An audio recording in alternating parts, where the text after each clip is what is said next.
What's up, guys? I'm Stone, the host of Zero Gravity, Apollo Media's NBA podcast. If you haven't already, hit that subscribe button below and enjoy the clip from our latest episode. I think it's time. We're 3 weeks into the season. What's the time for? We did this on Play Action Takes, so if you haven't already, go hit that subscribe button on YouTube. Go check out our NFL podcast, Play Action Takes. We do something we call people under surveillance when things aren't going well. When things look a little fishy, a little suspicious, we bring out the binoculars. Yes, we put them under surveillance. So we're going to do a little something different. Fraud Watch. We're going to put people on Fraud Watch. They're not under surveillance. They're under Fraud Watch. So that doesn't mean that they're frauds. It's just that they could be frauds. And we're going to investigate a little bit more, gather details, detective-like work, trying to put someone on Fraud Watch. You were very excited about this team that we're going to bring up first. I am not with this, so this is your take, but you have the Miami Heat under Fraud Watch. We talked about it last week.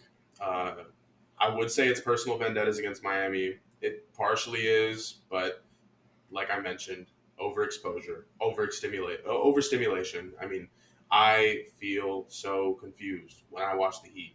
I hate the fact that they score under 100 points. I hate the fact that they hold teams under 100 points. It angers the shit out of me strictly because this is not what the NBA is. I love all these players that don't feel like what the NBA is, like Jokic, Wemby, all these different alien type of players. When you put all those people on a team and they don't pass the vibe test or the eye test, what are we doing? What are we doing? I mean, yeah, cool. They're 7-4. They've won games. Great. Will they make the Eastern Conference Finals again?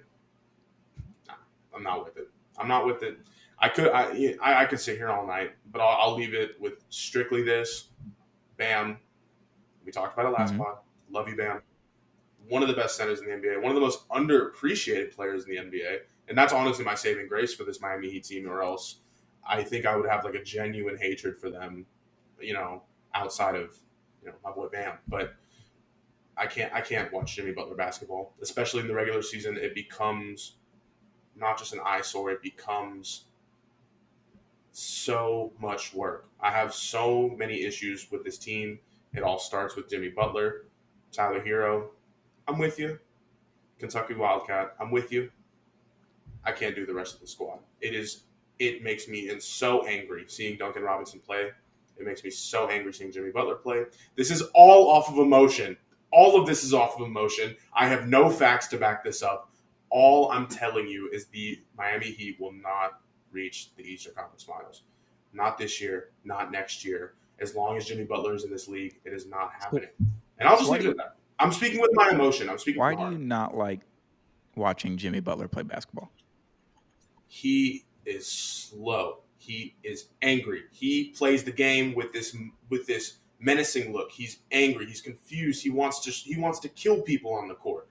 Not with fouls, not with flagrants, not with his Draymond shit back and forth. He wants to kill people with the basketball in his hand. And a part of me loves that. If I was 12, 13 years old, like how I was watching, late T-Mac, how I was watching Aaron Brooks, how I was watching early James Harden. Killers are great for the sport. If you kill people and you are injured, do not win. If you are in this weird position where you don't pass my test, I can't be the only one who thinks this. And the Heat, to me, are just such a weird team. And also maybe it's because I don't like the East. I don't like almost every single team in the East. And that is my biggest issue with them, strictly based off personal reasons. And I would like to just leave it at that. Love you, Bam Adebayo. Thank you for all the memories you've created for me. And I wish you would win somewhere else. Thank you. I'm just never going to put the Miami Heat on Fraud Watch ever, due to Eric Spoelstra being their head coach and Heat culture. As corny as it is to say, it works. It always has. It probably always will, as long as certain people are in positions of power. Pat Riley, as long as he's still there, as long as Mickey Rourke and Eric Spoelstra are there, it's going to keep happening. They're going to keep getting a superstar and turning them into like a mythical creature of 0% body fat and just playing awful aesthetic basketball and winning basketball games. That's what it is. It's not a fun game to watch. I agree. I just love it so much. It reminds me of the 2010s Good. where every game was like in the 80s or the 90s, and you're like, this is bad. It was a lot like Game 7 of the 2016 finals. The last Yeah. 4 minutes of that game, you're like, this is awful. Everybody's missing. Everybody's getting blocked. Braun's missing clutch free throws. Y'all won't talk about that, though. For sure not. But I loved it. I love it. I just love the way the Heat play basketball. I wish the Mavericks would play that. Good. The Knicks play basketball like this. It's like, it's gross. And I hate it, but I love it. That's my problem. That is my biggest problem is it doesn't feel right to watch. It feels illegal. And that is my problem with this Miami Heat team. And the Heat don't help themselves with the Heat culture shtick and all that kind of stuff. So I get it. I'm not putting the Heat on Fraud Watch. Let's move on to the next team. The Detroit Pistons. This is jail for the Detroit Pistons. Yes. This is me being a senior in high school, seeing some kid on the side of the road and giving him a noogie or taking his lunch money. I feel bad, but how long is this going to keep going on for? The post the other day, ever since Instagram was created, the Detroit Pistons have not won baffled in the playoffs. Baffled. Oh my God!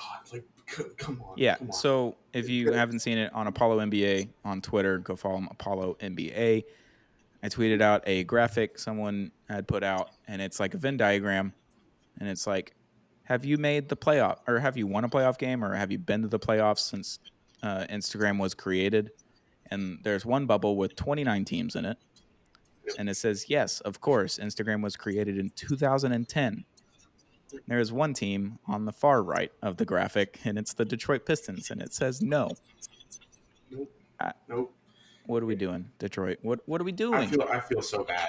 I feel so bad, and I don't want to stick on this too long. When will the upside end? Cade Cunningham, you are amazing at basketball, but please, what has got to give? Why is Jaden Ivey coming off the bench? Why is Killian Hayes playing 30 minutes a game? There are so many bad things I want to do when I watch this team play basketball, especially when I'm seeing it on a nightly basis like how I am. I don't like the fact that I've seen multiple Pistons games this year willingly, and that's what hurts the most. I've chosen to go through this pain. I think that's why I feel so strongly about it. That's fair. Head coach Monty Williams, assistant coach Stephen Silas. No, notable assistant coach Stephen Silas. But we wish success on everybody that is involved with Houston. Yeah, so sure, whatever. Yeah, Pistons suck. They're definitely on my fraud watch as well.